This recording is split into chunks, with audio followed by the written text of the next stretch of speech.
Nobody tells you that being healthy or on a health healing journey is a very lonely experience. Unless, of course, you're in a community of like-minded people, which I have found extremely very, very, very helpful. But let's think about it. To be healthy, to be well, and to maintain it as a lifestyle takes discipline, intentionality, and you may become unpopular around your friends and family because you're going to have to be saying no to certain things. So let's take, for example, you're in a family household and your normal shopping basket includes things like biscuits, cakes, crisps, processed foods like sausages, bacon, meat that you didn't cook yourself, etc., etc. And you go shopping. Let's say you're the mom, you're the primary, I don't know, grocery shop of the household, and you come back home with lots of fruits, lots of vegetables, lots of beans, organic stuff, no crisps, no cereals, no biscuits, no cakes, no bread. Ah, and people are looking like you. What are you doing? And then on a Friday, for example, you don't go out with your friends to go drinking, to go partying. Rather, you're leaving work early to get to the gym and get in a 45 minutes workout. You're lifting weights, you're going for runs, you're going for a 10K walk every day. Are you with me? Are you seeing the intentionality and the discipline it takes?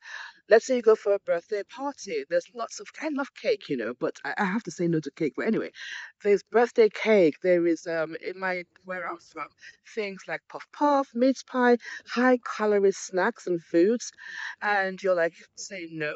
You're taking really very very little. Like for me, I would have a piece of birthday cake, a really tiny piece. For one thing, sugar causes inflammation. It causes me pain in my body, literally. And but I love to celebrate. So I'll have a little piece of cake, but I know what's gonna happen, and I prepare myself because I'm disciplined like that. I have learned to be disciplined. So this can make one very unpopular. It can make people think, "Oh, what do you think you are? You think you're all that? You think you're all that now? You're all healthy and blah blah blah." I was here many many years ago.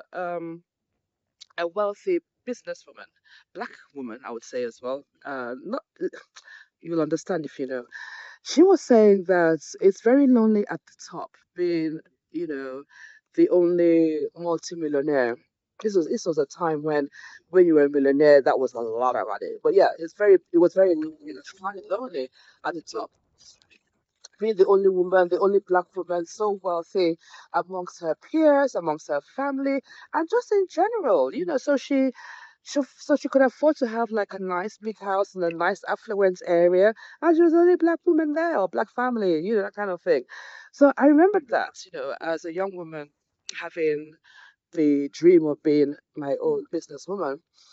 And it just stuck with me all these years. And then recently I realized that being healthy is also a very lonely place to be, you know.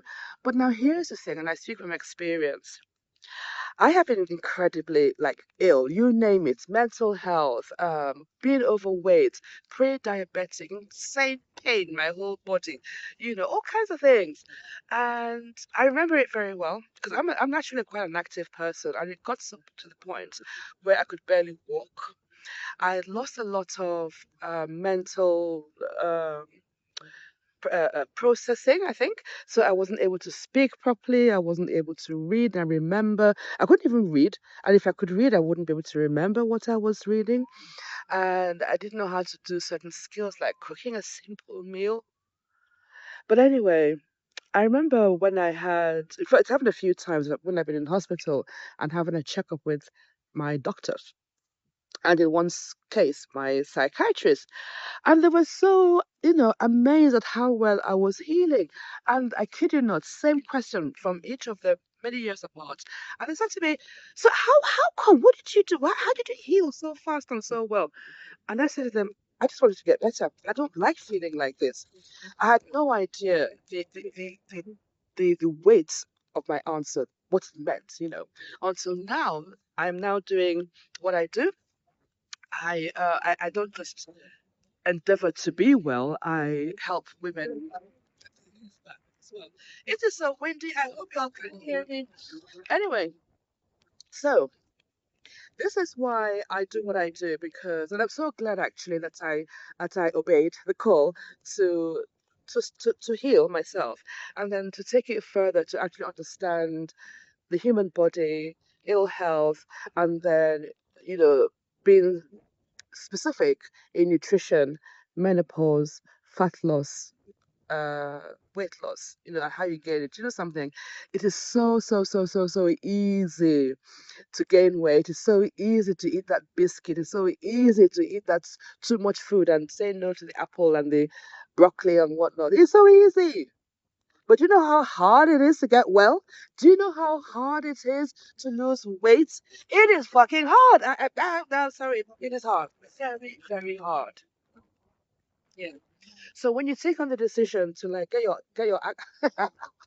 when I get passionate, certain English words come out my mouth. But seriously, when you take the when you make the decision to take control of your well-being and stick to it, nobody would when you start to feel really good, when you start to feel the energy, when you start to feel the muscles in your core, in the middle of your body, eh? Nobody will tell you to say no to the things that don't serve you. I promise you that. If you're struggling to achieve, to start, the early days are usually the hardest, you know. Being intentional, sticking with the discipline, saying no to the thing. You know, I know, I get it. And I'm putting an offer out there to you to take on some coaching, take on some help. This is what I do now, and it gives me so much pleasure when somebody says to me, "Oh my God, I can now walk a bit further. I feel good. My skin has cleared." It's amazing. It's amazing. So, want this for yourself? Reach out, send me a message. Let's have a discovery conversation and just see where you're at. And if we are a fit, if we can work together, and we'll see where we go from there. Have an amazing day. I'm going to go home and it's windy. This is English weather for you. Sun is shining, but the wind makes it so cold. And then when it gets hotter in the summer, when we complain that it's too hot. But here's the thing: in the Caribbean, and it's they're all islands, right? So you have the hot sun, but then you have a nice cool sea breeze. I grew up in Africa, and it was much hotter than your hottest day in this part of the world, and I never complained. It was never hot like that, but apparently it's a different kind of sun. What do I know? Have a good day, guys.